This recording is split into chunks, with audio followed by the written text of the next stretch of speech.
What if I told you that some of the biggest rock bands of the 1980s have completely vanished from your memory? When you see this title and thumbnail, you're probably wondering which bands we're talking about. Maybe you're thinking about whether these were actually famous bands or just one-hit wonders. You might be questioning if you really did forget them or if they were never that big to begin with. And you're definitely curious about whether you'll recognize any of these names once I say them. The truth is, these weren't small bands. They sold millions of records, headlined major tours, and dominated MTV when it actually played music videos. But somehow they've slipped through the cracks of rock history while their contemporaries became legends. Today we're bringing back 5 massive 80s rock bands that time forgot.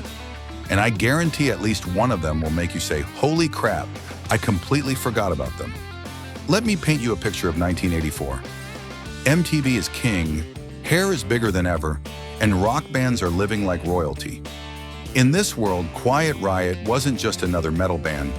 They were the first heavy metal act to hit #1 on the Billboard 200.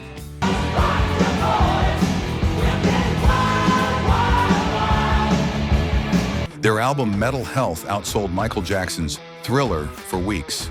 Kevin DuBrow's voice was everywhere, and their cover of Come On Feel the Noise was the anthem of an entire generation of headbangers.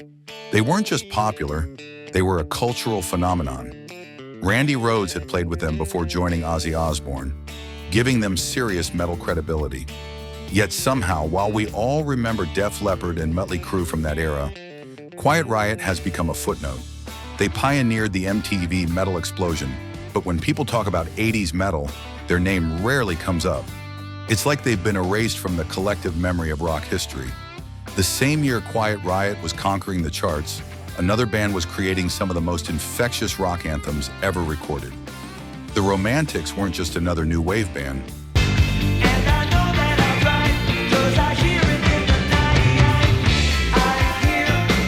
They were the perfect fusion of 60s garage rock and 80s production values. What I Like About You wasn't just a hit, it became the template for feel-good rock that's still being copied today. Every time you hear that song in a commercial, movie, or sports arena, you're witnessing the enduring power of a band that most people can't even name anymore. They had the look, the sound, and the songs that defined an era, yet they've been overshadowed by bands who frankly weren't half as catchy. Wally Palmar's vocals and the band's relentless energy should have made them household names for decades, but instead they've become the answer to a trivia question that nobody asks. While those bands were rocking stadiums, Flock of Seagulls was busy creating the most distinctive sound of the early 80s. Yes, everyone remembers I Ran, but that's exactly the problem.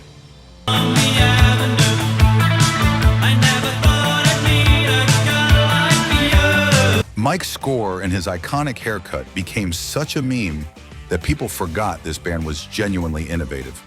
They weren't just riding the new wave, they were defining it with their use of synthesizers, drum machines, and Score's otherworldly guitar work. Their debut album was a masterpiece of atmospheric rock that influenced countless bands who went on to become much more famous. They were the bridge between punk's raw energy and the polished pop that would dominate the mid-80s. But somewhere along the way, the joke about the hair became bigger than the music, and one of the most creative bands of the decade got reduced to a punchline. It's tragic because their influence can be heard in everyone from U2 to the Killers. Yet most people couldn't name another Flock of Seagull song if their life depended on it. Then there's the most heartbreaking case of all, Fastway.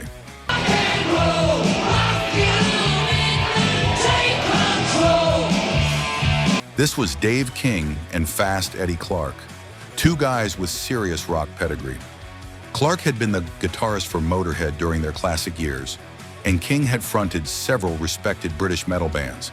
When they joined forces in 1982, they created some of the most powerful hard rock of the decade. Their self-titled debut album was a masterclass in heavy rock that should have made them superstars. Easy Livin' and Say What You Will were radio-ready anthems with enough edge to satisfy metalheads and enough melody to win over mainstream rock fans. They had the songs, the talent, and the timing, but somehow never achieved the breakthrough that seemed inevitable. While bands with half their skill were selling millions of records, Fastway remained cult heroes to those in the know. It's one of rock's greatest injustices that these guys never got their due. Perhaps the most puzzling disappearance belongs to Great White. Well, the times are getting hard for you, little girl. I'm a humming and a strumming. Before the tragedy that would later define them, this band was an absolute powerhouse. Jack Russell had one of the great rock voices of the 80s, and their blend of blues-based hard rock and metal was perfectly crafted for the era. Rock Me and Save Your Love weren't just hits. They were anthems that defined late 80s rock radio. They could hang with Whitesnake, Rat, and any of the big names, delivering both the heavy riffs and the power ballads that the decade demanded. Their live shows were legendary, and they had the kind of authentic rock and roll swagger that can't be manufactured. Yet when people discuss 80s rock, Great White is rarely mentioned in the same breath as their contemporaries, despite having the songs and the chops to deserve that recognition. What makes these disappearances so fascinating is that it wasn't about talent or commercial success. These bands had both in abundance. Instead, it seems like a perfect storm of bad timing, industry politics, and cultural shifts that left them on the wrong side of rock history. The bands that survived and thrived often had better management, luckier breaks, or simply fit better into the narrative that the music industry wanted to tell about the 80s. But talent doesn't disappear, and great songs don't lose their power just because people forget who wrote them. The craziest part about all of this is that every single song I mentioned today is probably sitting in your music library right now, and you just haven't connected the dots. So here's what I want you to do. Go check out these bands again, and then come back and tell me in the comments which one shocked you the most. Were you jamming to Quiet Riot without even realizing it? Did you completely forget that the Romantics existed beyond that one massive hit? I'm betting at least 3 of these bands are going to send you down a rabbit hole of rediscovery that'll keep you busy for hours.